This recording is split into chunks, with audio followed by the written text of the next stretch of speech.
Today we're going to clean up a mess from a major flood that hit our property, and we're going to talk about pain and how to deal with it.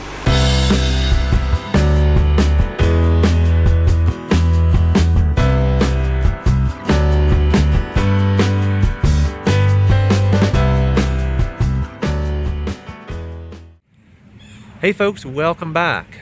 Today I'm recording this video on my phone because I think my vlogging camera is broken. I was actually recording a video in the rain the other day. We had a flood at our house, which I will show to you a little bit later on here. So that hurts pretty bad, but it's not gonna hurt nearly as bad as going to the dentist this morning. I'm on my way in to have a cavity filled, and I thought I would take this opportunity to share some thoughts with you this week on pain.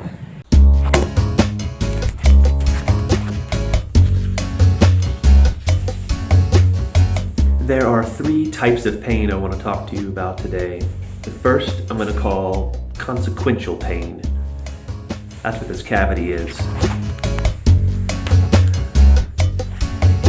that right there, okay. Okay, so consequential pain I would define as pain that is a result of something that we've either done or not done. Cavities are just poor oral hygiene, to be quite honest, and I'm going to have pain because of that, with a shot and a drill and a filling and everything else. This type of pain is sometimes harder to bear because we do it to ourselves, but nonetheless, let's get this procedure underway.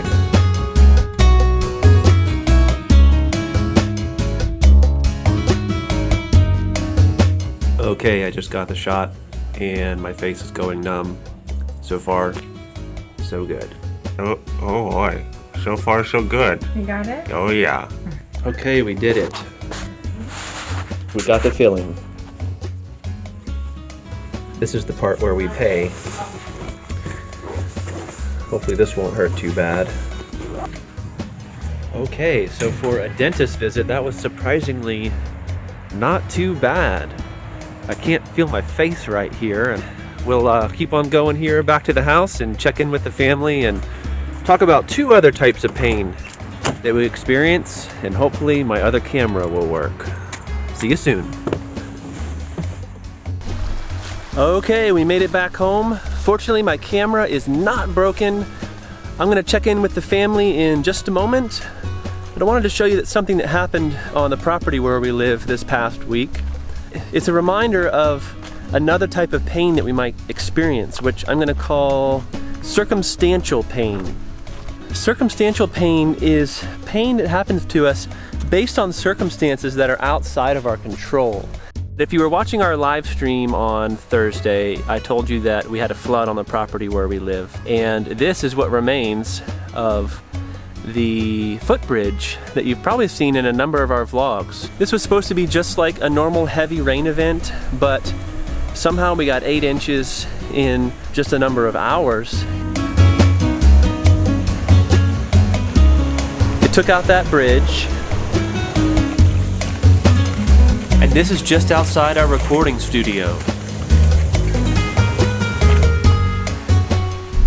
When a disaster or a tragedy or something strikes close to home, it reminds us that things are out of our control. It can cause pain in our hearts and our lives that can either break us down, or if we'll allow it to, we can let it strengthen us and help us grow. Ultimately, we don't wish these circumstances on anyone, but if pain in our lives can be a catalyst to help us grow and to help us sympathize with others, then I would argue that it can be a good thing. And it looks like some help has arrived. We're gonna get this stream restored here. And one of our neighbors came by with a tractor. This ought to help out quite a bit.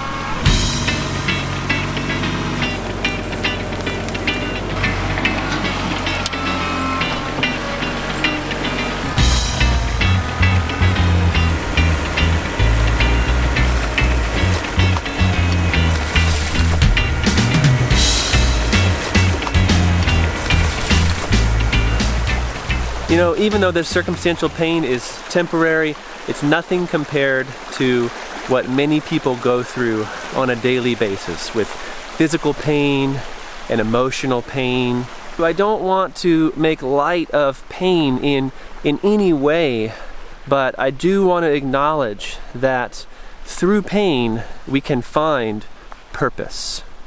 And there's actually one other type of pain that I believe is even more meaningful, and that is the pain of love, which I will let Lindsay tell you about. Is it this bin up here? Yeah. What's in it?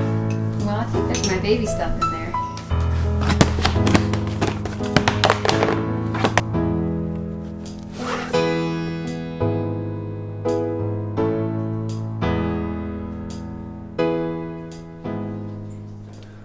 Okay, so we have 11 weeks until the baby comes, so Lindsay is sorting through baby clothes, and we thought, why not bust out the photo albums?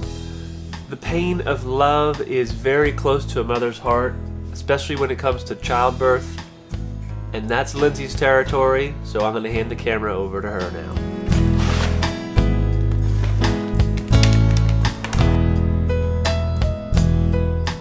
Usually a couple weeks before our baby comes, I like to pull out some of the old pictures from my other births just to remind myself what it was like. Yes, we all know that there's pain involved in childbirth, but that pain really doesn't last that long, and the result of it is such a wonderful gift. When I think about pain in terms of a pain of love, I think about anything involving laying down your life for the sake of someone else. And there's so many examples of that. And those things can be painful, they can be hard to do.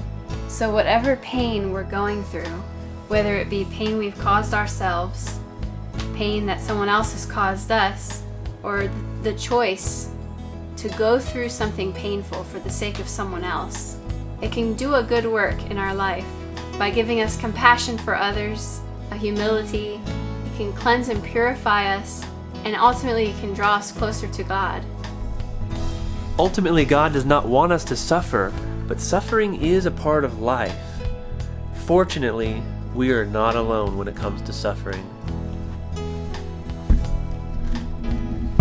Whether your pain is great or small, whether it's physical pain or emotional pain, Jesus can identify with the pain that we have. Because ultimately, Jesus knows the pain of love. He sacrificed himself for us. He laid himself down on the cross for us. We're not alone in our pain, and we have a friend in Jesus who wants to comfort and heal us during our painful times in life. So we hope that you guys will press into Jesus this week. We love you guys. God bless you, and we will see you next time.